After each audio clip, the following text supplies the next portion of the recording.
on a un homme qui s'appelle Tristan Harris, qui était au cadre chez Google, qui a fini par quitter Google en raison de la question des algorithmes mis en place justement par ces réseaux, et qui nous avait expliqué que, la version chinoise de TikTok, donc la version domestique, on va dire, du réseau social, d'abord, quand vous avez moins de 14 ans, elle est limitée à 40 minutes par jour. Ensuite, 40 minutes.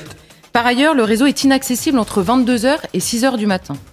Ensuite, nous dit-il, les algorithmes en Chine montrent aux petits Chinois des expériences scientifiques à refaire à la maison, des expositions, vous vous baladez dans des musées, vous avez des cours sur le patriotisme, qu'est-ce que c'est que l'attachement à son pays, des vidéos éducatives et scolaires. Et ailleurs dans le monde, c'est pas du tout les mêmes algorithmes qui jouent. Or, nous dit-il, vous avez eu une étude qui a été faite sur des adolescents exposés à TikTok, version chinoise, et exposés à TikTok, alors c'était aux États-Unis, mais version ailleurs dans le monde, on va dire.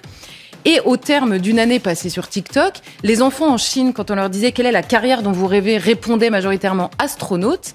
Et aux États-Unis, ils répondaient quoi? Influenceurs sur les réseaux sociaux. Et donc, cet homme nous dit, imaginez les deux sociétés que vous préparez avec ces différents algorithmes qui jouent sur la mentalité des enfants. Et quand la question avait été posée à un officier chinois de dire pourquoi est-ce que vous limitez en Chine l'accès pour les mineurs à ce réseau social, il avait tout simplement répondu, ouvrez les guillemets, ces enfants sont l'avenir de la nation. Merci.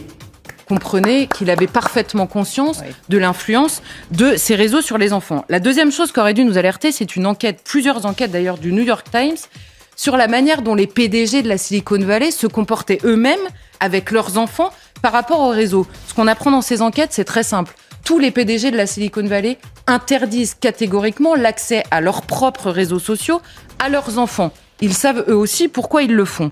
Et la troisième chose, même la Commission européenne a demandé récemment à ses salariés de supprimer carrément l'application TikTok, sans doute pas parce qu'elle apporte des bénéfices. Or là, le constat, il est assez terrible puisqu'il y a une étude qui a été publiée il y a 6 mois, cette fois-ci en France, qui nous révélait que 87% des 11-12 ans sont sur les réseaux sociaux qui sont interdits aux moins de 13 ans. Donc là, on a un député Renaissance, plein de bonne volonté probablement, qui veut faire une loi pour interdire, pour dire que la majorité numérique serait désormais à 15 ans. Mais quand on voit que déjà l'immense majorité des 11 ans sont sur les réseaux, c'est évidemment terminé. Et il y a quelques mois, une autre étude nous disait que les 7-10 ans passaient en moyenne 4h42 par jour devant un écran et les 11-14 ans, 8h23. Donc avec tout ça, vous voyez la société qu'on se prépare. En plus du temps censé être passé à l'école, à étudier. Vous avez entendu ce qu'ils ont dit? Les propres créateurs de ces applications, aujourd'hui, ont interdit leurs enfants et demandé à leurs employés de supprimer carrément l'application. En Chine, c'est permis 40 minutes dans la journée TikTok.